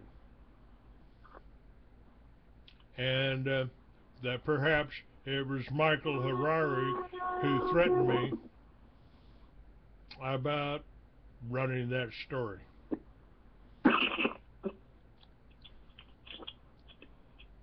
Sorry about that. That's all right. So it's pulled like, up to where I was sitting and just heard it hit the horn. I don't know what it is.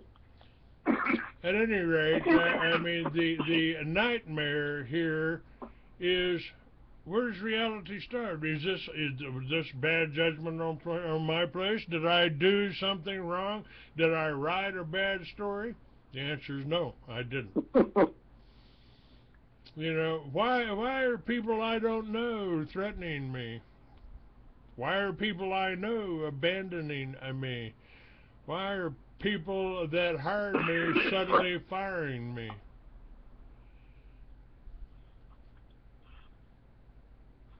It's like having a hard time distinguishing reality from fantasy. And I went to the VA.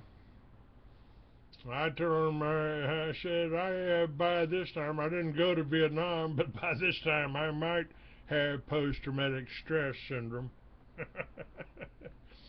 When people keep trying to kill me, I mean, I think that could contribute to stress, certain amount of stress there. And it's like, well, where am I now? Where do I turn? If the cops won't come out to investigate a robbery, who do you turn to? Who do you turn to? Who do you talk to? You know, it's well. So you've got as much. When I was up there in Idaho, it even got worse. The cops came in one day. They were going to arrest me for not having workman's compensation. And I looked at the cop and I said, well, we applied for it. It was safe. He said, oh, they haven't notified you yet? Of what? You know, they're refusing to do business with you. They have the right to refuse business. So they don't want to do business with you. You have to get your own insurance. And you only have 72 hours to do it, or you're going to jail. So I had to bring a new partner into the company, and he had to apply because they wouldn't let me buy insurance. I've been banned by all insurance companies. So we brought a partner in for 1/10 of 1%, and he applied for insurance, and he got it. Within 30 minutes of our getting the insurance, the cop showed back up, was ready to arrest me, had his handcuffs out, and I handed him a copy of the insurance policy. I said, what's the problem now? And he looked at the other two guys that were in suits, saying, I thought you said he couldn't get insurance. They were trying to set me up to bust me up there. It was like every place I went, I've had these same problems. Just they pop up.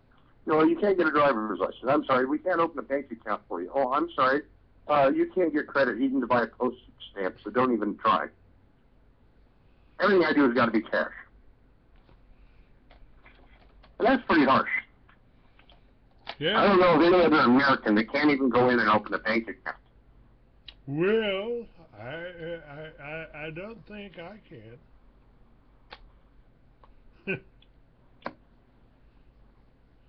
So, no, they've done everything they can to stop me, and nothing has worked, and it's not going to.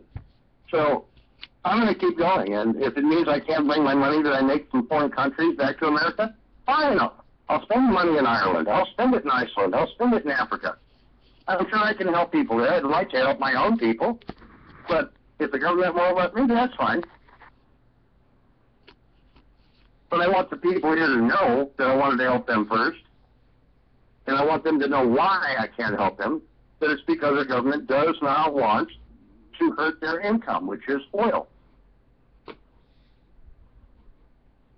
Now, if the oil companies were half smart, they would realize that using Geet would reduce the cost of manufacturing and processing the fuel.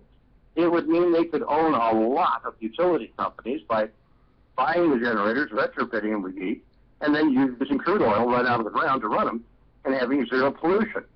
So they could come out of this looking like the heroes and putting millions of people to work. But instead they look at this as a threat when it's not.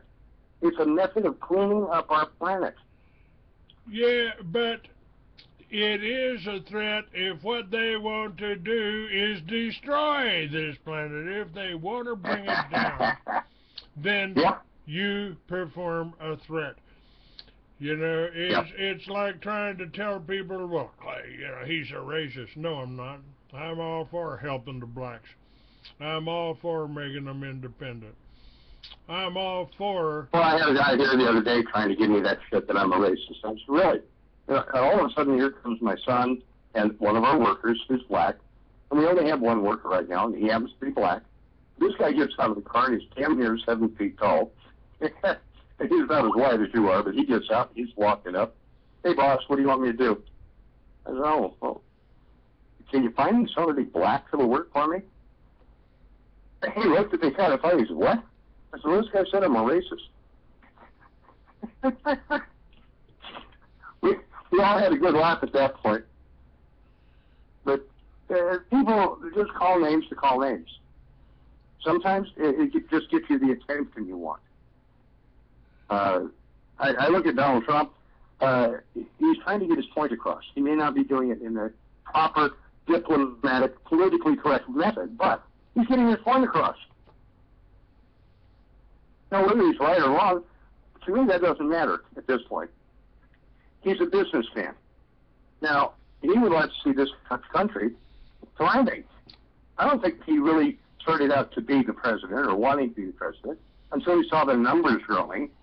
And then all of a sudden it's like, well, you know what? I guess I'd better be taking this serious. I think he was just trying to rattle the cage at first. I think we need to send him a copy of this show. You never know. Yeah, that in the book. Yeah, you never know. Because if he really wants to clean this country up, we can help start. First, let's stop all the money that comes from oil companies going to any politician or family member. And let's start prosecuting the son of these that have stolen all that money and putting some of them behind bars where they belong. There is dual citizens and a lot of the lawyers. We've been doing stories on this show, Donald, if you're there, about the lawyers, about the British Accredited Registry, the Bar Association lawyers, and how they don't have... If you've got anyone out there that wants to start a new website called Bar Attorneys, I'd like to join it. I can give you a list of about 50 of them that are so crooked they shouldn't be in business. So I'd love to work with you on that one. All right, we'll do that. We got about 5 minutes left. Let's and you need to put this all up on our Skype here, and tell people where they can go, what they can do to get your book now. All they have to do is go to www.geet, Geet, GeetInternational.com. GeetInternational.com. Or they can give me a call, and if they have questions, it's 580-251-0651. The number again is 580-251-0651. And hopefully we'll add that link over to you either today or tomorrow so that you can order the book directly at the Free American. www.geet.com. GeetInternational.com. Geet International. Now, I do sell on Geet.com, but when Molly and I were together, the Attorney General's office came to her and told her that if she didn't sign her interest in that website over to them, they were going to put her in prison for the rest of her life. So she signed the website over to them, and within 24 hours, the website was taken out of my control and turned into a garbage site. So I had to come up with a new website. Therefore, we have GeetInternational.com. And we are very much now international. We'll be doing more classes in the next month in foreign countries than we ever did in this country. That's the other thing that happens in this insanity article that I'm writing. When you have a partner for 25 years and suddenly they ain't your partner anymore, suddenly their father is threatening to disown them if they have anything else to do with me. You kind of wonder, gee, who is saying, am I insane here? Exactly what did I do other than stay married to this woman for 25 years? Yep. You know. Yeah, well, for me it was only 10 years, 3 times. And that's enough for me. How 3 times they were threatened off. What's that? They were threatened off by the government 3 times. Either you leave him or you're going to spend the rest of your life in prison. And all 3 of them believed that I must have done something if the government's after me. And their parents and their kids all telling them, hey, leave, run. So they left. And later they're sitting there going, boy, I sure had it nice when I was with him. Now I got to work. Yeah, my ex-wife, her father was the Secretary of Agriculture for California, Assistant Secretary of Agriculture for John F. Kennedy, and he was a little bit involved with Billy Saul Estes. So maybe that'll tell you where the heat came from. And then you got the son-in-law that walks in and says, you ever yell at me like that again, I'll slap the shit out of you. I don't care if you were a colonel. I don't care if you were Secretary of Agriculture. You show a little bit of respect to me or I'll take you outside.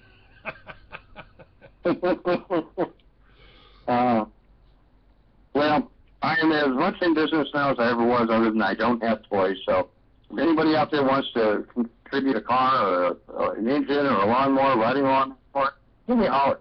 We could use some equipment right now to retrofit again so we can get back on our feet. Right now, I don't have anything except a compass and what's between my ears. So we're trying to recreate everything. Well, kind of doing the same thing on my part. I've got the Harley, I got the motorcycle, but I don't have the driver's license. And I doubt very seriously if an attorney over in Arizona is going to help me. Paul Pantone, I love knowing you. I love having you on my show. And we're going to turn this around. Yep. And if you have any cancellations, give me a holler. Be happy to fill you in and bring you up to date as we go along. All right, sir. Thank you. God bless you. Watch for the update on this. Facebook, Free American 69. You want to make a donation? It's freeamerican.com. Thank you. God bless you all. We're out of here. God bless. Okay. Bye-bye.